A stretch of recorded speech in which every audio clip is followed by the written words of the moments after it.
ఐటీలో ఎంట్రీ కావాలా? Trainee software engineer గా అజా కోడింగ్ ట్యూటర్ లో 2 వీక్స్ ట్రయల్ పీరియడ్ లో వెంటనే చేరండి. నమస్తే, వెల్కమ్ టు సుమన్ టీవీ. ప్రస్తుతం మనతో పాటు ఉన్నారు ఇంగ్లీష్ ట్రైనర్ నరసింహారెడ్డి గారు. సార్తో మాట్లాడదాం. నమస్తే సార్. సార్, చాలా మంది ఇంగ్లీష్ రాకపోతే చాలా నష్టపోతున్నాం మేము, చాలా కోల్పోతున్నాము ఆపర్చునిటీస్ కూడా అంటూ ఉంటారు కదా. ఇది ఎంతవరకు కరెక్ట్ అంటారు సార్? 100% కరెక్ట్ అండి అది. మేడం, ఎందుకంటే ఇప్పుడు మనం చదువుకున్నాం, మనం కమ్యూనికేట్ చేయాలంటే మనం మీడియం అనేది డిఫరెంట్. ఫర్ ఎగ్జాంపుల్, ఇప్పుడు తెలుగు మీడియం ఉన్న వాళ్ళు, ఉర్దూ, లేకపోతే any kind of medium, Tamil ఉంది ఫర్ ఎగ్జాంపుల్. ఇప్పుడు మనం ఆల్మోస్ట్ ఆల్ ఇప్పుడు గ్లోబలైజేషన్, రైట్? అంటే ఏంటి, almost all we are working for different kinds of countries. For example, somebody might be working for America, somebody might be working for German or Australia, any kind of countries. So different kinds of companies of come up. సో మనం ఏం చేయాలి, అప్పుడు వాళ్ళతో మనం communicate చేయాలి. You want to communicate, you have to speak in English, and as well as you have to communicate. For example, if you want to send a mail, but we can't send a mail in Telugu, right? Telugu, Urdu, Tamil, something like that. So obviously you have to choose this English as a medium of language. Yes. But see, for example, you are going to Tamil Nadu, right? So they're the people, they don't know Hindi, right? We don't know Tamil. Yes. The only medium is what? English itself. Common language. It is a common language. You have to speak in English itself. Yes. So it's must. అంటే ఎవరు mother tongue వాళ్ళకు ఉన్నా కూడా English అనేది common language. Yeah. ఇప్పుడు మీరు అన్నట్టుగా తమిళనాడు వెళ్ళామంటే తమిళ్ మనకి రాదు, మన తెలుగు వాళ్ళకి రాదు. అవును. బట్ ఇంగ్లీష్ మాత్రం ఇద్దరికి వస్తుంది. విలేజ్ లో ఉన్నాం, మనం ఊర్లో ఉన్నాం ఫర్ ఎగ్జాంపుల్, మన చుట్టాలు, మన ఫ్రెండ్స్, మన తెలుగే మాట్లాడుకుంటాం. కానీ మన ఊరు దాటితే మన ఇంగ్లీష్ రావాల్సింది కదా మేడం. అవును. ఇప్పుడు మనం ఒక ఫర్ ఎగ్జాంపుల్ చూసుకుందాం, ఒక బ్యాంక్ వెళ్ళాం ఫర్ ఎగ్జాంపుల్. బ్యాంక్ లో డాక్యుమెంట్ ఏదో హిందీలో ఉంటుంది లేదా ఇంగ్లీష్లో ఉంటుంది. మనకి ఇది రాదు కాబట్టి మనం ఇంగ్లీష్లో ఫిల్ చేయాలి కదా. అంటే ఇంగ్లీష్ నేర్చుకోవాల్సిందే మనం. ఇప్పుడు మన డేట్ ఆఫ్ బర్త్ సర్టిఫికేట్ తీసుకోవాలి, ఆ సర్టిఫికేట్ తెలుగులో ఉండదు, అది ఇంగ్లీష్లో ఉంటుంది. అంటే any kind of document you have to fill in English. So you must know English. ఎక్కడికి వెళ్ళండి మీరు, దేనికైనా వెళ్ళండి. ఫర్ ఎగ్జాంపుల్, మనం పెళ్లి కార్డు తీసుకుందాం ఫర్ ఎగ్జాంపుల్, లెఫ్ట్లో వాడు ఇంగ్లీష్లో కొట్టేస్తాడు, రైట్లో తెలుగు ఉంటుంది. మీరు ఇప్పుడు ఫర్ ఎగ్జాంపుల్ మా గూగుల్ మ్యాప్ తీసుకుందాం, గూగుల్ మ్యాప్ మాకు తెలుగులో ఉంటుందా? ఉండదు, ఇంగ్లీష్లో ఉంటుంది కదా. ఇప్పుడు మీరు నాకు పంపించారు మ్యాప్, నేను ఎత్తుకొని వచ్చాను కదా. అంటే take right and take left, stop it here. So it's we have to follow this. So English is must for each and every thing. మీరు ఒక బాటిల్ కొన్నారు, మీరు సిరప్ తీసుకున్నారు, ఒక మెడిసిన్ తీసుకున్నారు. సో దాంట్లో డేటా మీరు తెలుసుకున్నారు. ఫర్ ఎగ్జాంపుల్, నాకు డయాబెటీస్ ఉంది, నేను అది రాంగ్ మెడిసినా రైట్ మెడిసిన్ అని చెక్ చేయాలంటే, so obviously you have to search in Google. That information everything is in English it self. For example, మన తెలుగు మీడియం, నేను 10th క్లాస్ వరకు తెలుగు మీడియం చదువుకున్నాను. ఫర్ ఎగ్జాంపుల్, హైయర్ స్టడీస్కి వెళ్ళాలి, అమెరికాకి వెళ్ళాలి, పోనీ ఇప్పుడు ఇంజనీరింగ్ చేస్తున్నారు ఫర్ ఎగ్జాంపుల్, ఎంఎస్కి వెళ్ళాలి, అక్కడ ఇంగ్లీష్లోనే ఉంటుంది కదా. Any kind of discovery, any kind of book, that is in English it self. But వేరాస్ if it is Telugu తీసుకున్నాం, ఫిజిక్స్ తీసుకున్నాం ఫర్ ఎగ్జాంపుల్, మన ఘర్షణ, జడత్వము అనగానే అది మనకి ఎక్కదు. ఇంకోటి ఏంటంటే ఎటు వాళ్ళకి అర్థం కాదు అది. సో వాళ్ళకి కమ్యూనికేట్ చేయాలంటే ఫ్రిక్షన్ అంటే ఈజీగా ఉంటుంది, మనకు సర్ఫేస్ ఈజీగా ఉంది, అది ప్రెషర్ ఈజీగా ఉంది. అది మనం అంటాం కదా, మనం మాట్లాడుతున్నాం ఫర్ ఎగ్జాంపుల్, సార్ మీరు చాలా స్ట్రెస్ తీసుకుంటున్నారు అంటున్నాం, మీరు చాలా ఒత్తిడి తీసుకుంటున్నారు అంటే ఫన్నీగా ఉంటుంది. It take some time to grasp. So మనం తెలుగు మాట్లాడుతున్నాం కానీ ఆల్మోస్ట్ ఆల్ తెలుగులో 90% మనం ఇంగ్లీషే మాట్లాడతాం. సో ఇది ఏంటంటే జస్ట్ మనకు వర్డ్స్ ని మనం జాయిన్ చేయడం వల్ల అంతే. If you are able to join, you will get English. So you have to speak in English itself. అంటే సార్, ఇంగ్లీష్ రాకపోతే నిజంగా చాలా నష్టమే ఉంటుందంటారా? అంటే ఆపర్చునిటీస్ లెవెల్లో చూసుకుంటే మేడం, ఇప్పుడు చూడండి, any kind of job we need English. For example, we are living in Hyderabad, right? In Hyderabad, from a car driver onwards until the manager, he has to speak English.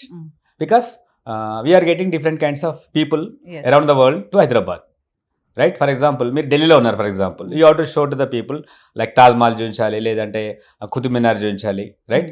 So వాళ్ళకి మనము హిందీలో explain చేస్తే వారికి అర్థమవుతుందా? కాదు కదా. Universal language ఏంటి? English. Okay, మీకు ఫ్రెంచ్ వచ్చు, జపనీస్ వచ్చు అంటే ఓకే, ఇట్స్ డిఫరెంట్, అది ఒక లెవెల్.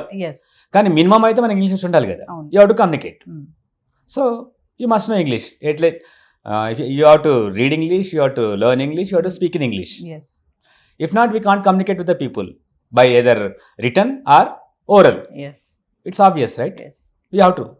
సో నరసింహారెడ్డి గారు, ఒక విషయం చెప్పండి. చాలా మందికి ఎంత ప్రయత్నించినా ఇంగ్లీష్ రాదు. ఎట్లా సరే నేను ఇంగ్లీష్ మాట్లాడాలి, కనీసం కామన్ వర్డ్స్ అయినా డైలీ మాట్లాడినా నేర్చుకోవాలనుకుంటారు కదా. అలాంటి వాళ్ళకి మీరు ఏమైనా టిప్స్ ఇస్తారా? మేడం, ఏం లేదు. ఫస్ట్ మనం ఏం చేయాలంటే, ఇంట్లో ఉన్నాం ఫర్ ఎగ్జాంపుల్, ఇక్కడ ఉన్నారు మీరు, ఒక గ్లాస్ మంచిగా ఇస్తారా sir, right? Can I get a glass of water, right? మీరు టిఫిన్ చేయాలి, would like to have a breakfast, would like to have a cup of tea, ఇక్కడ కూర్చో, sit here, please stand there, will wait for some time. ఇవి simple కదా, ఎందరికి తెలిసినవే. కానీ మనం ఏం చేస్తున్నామంటే మనం వాడట్లేదు అంతే. Are you using really? We don't use. బాబు కూర్చో, కొద్ది వెయిట్ చేయమ్మా అంటాం. కొద్ది వెయిట్ చేయనే బదులు would like to wait for some time, shall we meet tomorrow. చిన్న చిన్న వర్డ్స్, మీరు చిన్న చిన్న వర్డ్స్ రెగ్యులర్గా వాడుతుంటే మనకు అలవాటు అయిపోతుంది. ఓన్లీ జాయినింగే కదా, కొన్నిసార్లు అవి పర్మిషన్స్ కావచ్చు, కొన్నిసార్లు సజెషన్స్ కావచ్చు, కొన్నిసార్లు ఏదో ఒకటి కమాండ్ కావచ్చు, ఆర్డర్ కావచ్చు. That these all the things you have to do in English. When you're doing regular these things, then speeches are different. మీరు టెడెస్కి వెళ్ళి మిమ్మల్ని స్పీచ్ ఇవ్వట్లేదు. మనం ఏం చేస్తున్నామంటే తెలిసిన వాళ్ళ గురించి చెప్పమంటున్నాం. ఫర్ ఎగ్జాంపుల్, మీ గురించి చెప్పండి, మీ ఫ్రెండ్ గురించి చెప్పండి, ఒక చిన్న స్టోరీ చెప్పండి, లేదు ఒక హీరో గురించి చెప్పండి, హీరోయిన్ గురించి చెప్పండి. ఇవి తెలిసినాయి కదా మనకు. అలా చెప్తూ ఉంటే మనకు కాన్ఫిడెన్స్ లెవెల్ పెరుగుతుంది. Definitely can speak either today or tomorrow. English యాక్చువల్గా ప్యాషన్ లాంగ్వేజ్ అంటారు కదా సార్, అందరు ప్రతి ఒక్కరు నేర్చుకోవాలంటారు. కానీ కొంతమంది ఇంగ్లీష్ మాట్లాడడానికి షై ఫీల్ అవుతా ఉంటారు. అంటే మేము మాట్లాడేది కరెక్టో కాదు, తప్పు మాట్లాడితే ఎదుటి వ్యక్తి ఏమనుకుంటాడు అని కూడా షై ఫీల్ అవుతూ కూడా వచ్చే వాళ్ళు కూడా మాట్లాడకుండా లోపల దాచేసుకుంటారు. అలాంటి వాళ్ళకి ఏమని చెప్తారా మీరు? We are non-native of English. Right? We are not born in America. We are not born in London or somewhere like that. It is like a foreign language. A foreign language ఏంటంటే most of the people they commit mistakes. It's errors are common. So even professors కానీ teachers కానీ so ఫ్లోలో వాళ్ళు mistakes మాట్లాడుతుంటారు. So we don't go to jail, right? No one is giving punishment to us. So spoken English is different and written English is different. For example, if you are sending a mail, it may go wrong. For that, you have to correct it grammatically and you have to send the mail. Or else company may lose, or you may lose the job, something, it happens something like that. But spoken English, obviously the people can understand each other. Overall, మీరు present perfect వాడాలి, simple present వాడాలి, ఇలా కాదు. అంటే మొత్తానికి మనం ప్రస్తుతానికి మాట్లాడాలి ఫస్ట్. రైట్ ఓ రాంగ్ మీరు మాట్లాడుతున్నాయి కదా, మనకు అలవాటు కావాలి. If you are regularly using English, obviously today tomorrow, for example, I am speaking wrong English, you may correct me, or my friend may correct me, my teacher may correct me, or some professor may correct me, my boss may correct me. Overall you have to speak in English, whether it is right or wrong. Secondary that is. English మాట్లాడడానికి grammar ఎంతవరకు use అవుతుంది? అంటే grammatical గా మాట్లాడాలి ఖచ్చితంగా, grammar use చేసుకుంటూ. ఇప్పుడు is, was, ఇవన్నీ ఉంటాయి కదా, వాటిని యూజ్ చేసుకుంటూ మాట్లాడాలా? మామూలుగా మనం రోజువారీగా జనరల్ గా, అంటే కాదు ఫ్లూయెంట్ కాకుండా మీరు అన్నట్టు జనం రోజువారీ మాట్లాడాలంటే ఇంగ్లీష్లో గ్రామర్ ఎంతవరకు ఉపయోగపడుతుంది? మేడం ఇప్పుడు ఏంటంటే, సార్ మీరు వస్తున్నారా అన్నారు. సో వస్తున్నారంటే మీరు దారిలో ఉన్నారా, మీరు ఎలా అడుగుతారు నన్ను అడగండి.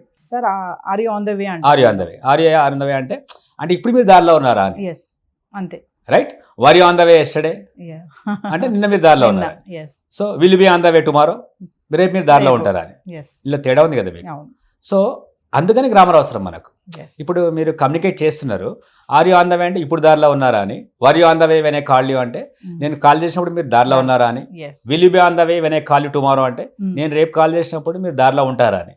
అంటే ఈ టైమింగ్ అనేది, ఆ టెన్స్ అనేది వెరీ మచ్ ఇంపార్టెంట్. సందర్భం మారిపోతుంది, మీనింగ్ చేంజ్ అయిపోతుంది కదా. అంటే మెసేజ్ రాంగ్ వెళ్తుంది. కాబట్టి మన గ్రామటికల్గా ఫస్ట్ మనం మాట్లాడాలి, రన్నింగ్లో అది కరెక్ట్ చేసుకోవాలి అంతే.